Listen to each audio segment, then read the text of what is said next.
Hello बच्चों, कैसे हो आप सभी। आई होप बेटा आपको चैप्टर समझ में आया होगा। मैंने बिल्कुल सिंपल से सिंपल वे में आपको समझाने की कोशिश करी है चैप्टर को। फिर भी कोई डाउट है आप लोग मुझे कमेंट सेक्शन में लिख सकते हैं। आज हम लोग एनसीईआरटी क्वेश्चन से स्टार्ट करने जा रहे हैं। मैंने बोर्ड पर क्वेश्चन और आंसर दोनों ही लिखे हैं जिससे कि मैं आपको क्वेश्चन भी समझा सकूं। ठीक है। उसके अलावा बेटा मैंने आंसर्स बहुत ही पॉइंट टू पॉइंट आंसर्स लिखे हैं, और यदि आप ये आंसर्स बोर्ड एग्जाम में भी लिख कर आएंगे then I will assure you आपको कोई नंबर नहीं कटेगा, क्योंकि मैं उस बात में इंटरेस्टेड रहता हूं जितना क्वेश्चन में पूछा है उतने को ही बताने के लिए। साइंस में यदि आप पॉइंट टू पॉइंट आंसर भी लिखते हैं then you will get full marks in board exams. आपको ज्यादा उसमें थ्योरेटिकल नॉलेज नहीं भरनी, इंग्लिश का एग्जाम की तरह उसको नहीं करना। ठीक है। फर्स्ट क्वेश्चन में पूछा है why reproduction essential for organism. Reproduction जरूरी क्यों होता है, हम पहले भी पढ़ चुके हैं, है ना। रिप्रोडक्शन नहीं होगा तो उसकी स्पीशीज, उसकी प्रजाति इस धरती पे से खत्म हो जाएगी। Reproduction helps the species to live generation after generation. एक जनरेशन के बाद उन्हें दूसरी जनरेशन तक लिव करने में हेल्प करता है। Which is better mode of reproduction, sexual या एसेक्सुअल। वाई, कौन सा ज्यादा अच्छा है। तो बेटा हमने अभी पढ़ा भी था पहले वीडियोस में कि सेक्सुअल वाला मेथड ज्यादा अच्छा होता है। क्यों? क्योंकि उसमें दोनों का डीएनए मिक्स होता है। डीएनए मिक्स होने की वजह से वेरिएशन आता है, और उस वेरिएशन की वजह से ऑर्गेनिज्म इस बदलते एनवायरनमेंट में सरवाइव कर सकता है। वो वेरिएशन उसको हेल्प करेंगे सरवाइव करने में। तो सेक्सुअल हमने पहले बता दिया, सेक्सुअल ज्यादा अच्छा है because in sexual reproduction variation occurs, क्योंकि उसमें वेरिएशन होगा and these variations help the organism to survive, और बाद में ही उसको सरवाइव करने में हेल्प करेंगे। थर्ड क्वेश्चन है why is offspring formed by asexual reproduction referred to as clone। referred means उसको कहना कि जो ऑर्गेनिज्म एसेक्सुअली रिप्रोड्यूस करते हैं उनकी नेक्स्ट जनरेशन को हम लोग क्लोन क्यों बोलते हैं। क्लोन का मतलब क्या होता है बेटा, जिनका डीएनए भी सेम हो और वो मॉर्फोलॉजिकली यानी कि बाहर से फिजिकल देखने में भी सेम ही लगे।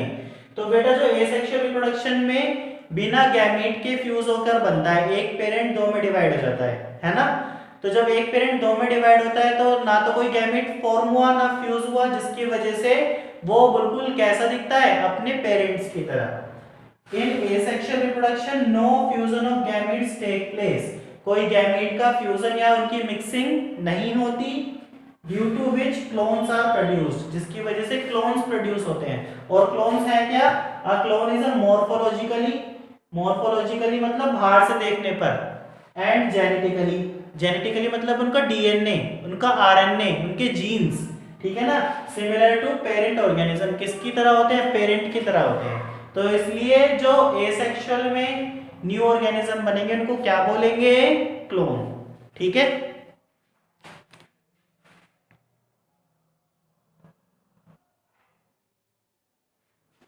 फिर बेटा आपके सामने क्वेश्चन 4 है ऑफस्प्रिंग्स। ऑफस्प्रिंग्स माने next generation formed due to sexual reproduction have better chances of survival। why, कि जो बेटा सेक्सुअल रिप्रोडक्शन से नई जनरेशन बनी है उनके जीने के चांस, उनके सर्वाइवल के चांस ज्यादा होते हैं।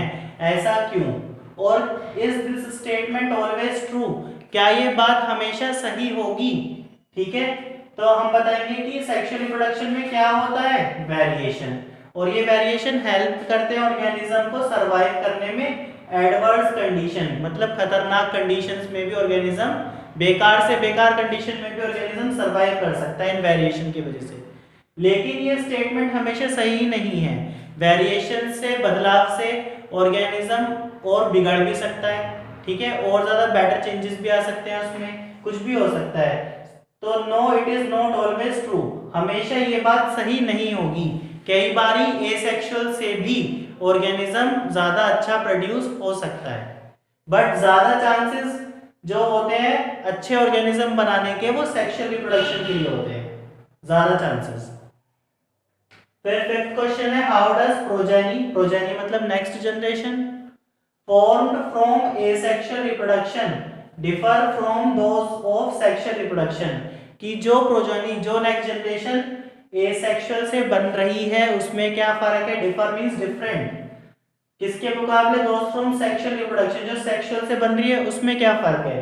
तो आप लोगों को पता ही कई बार समझ चुके हो कि in asexual reproduction clones are form, clones बनते हैं और वेरिएशन डज नॉट अकर, और वेरिएशन नहीं होता।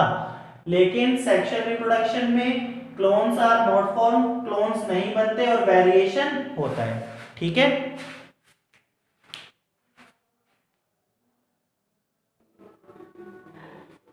फिर नेक्स्ट क्वेश्चन है distinguish between asexual and sexual reproduction. आपको एसेक्सुअल और सेक्सुअल में डिफरेंस बताना है।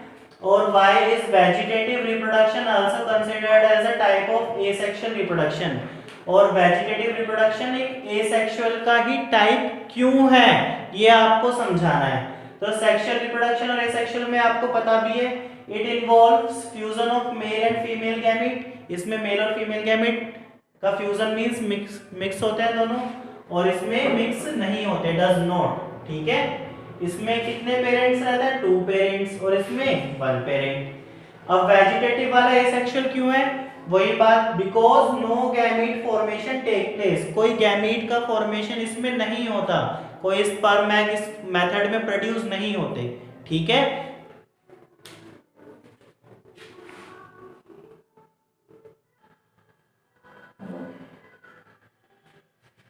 अब 7th क्वेश्चन है बेटा, what is vegetative propagation, give two suitable example.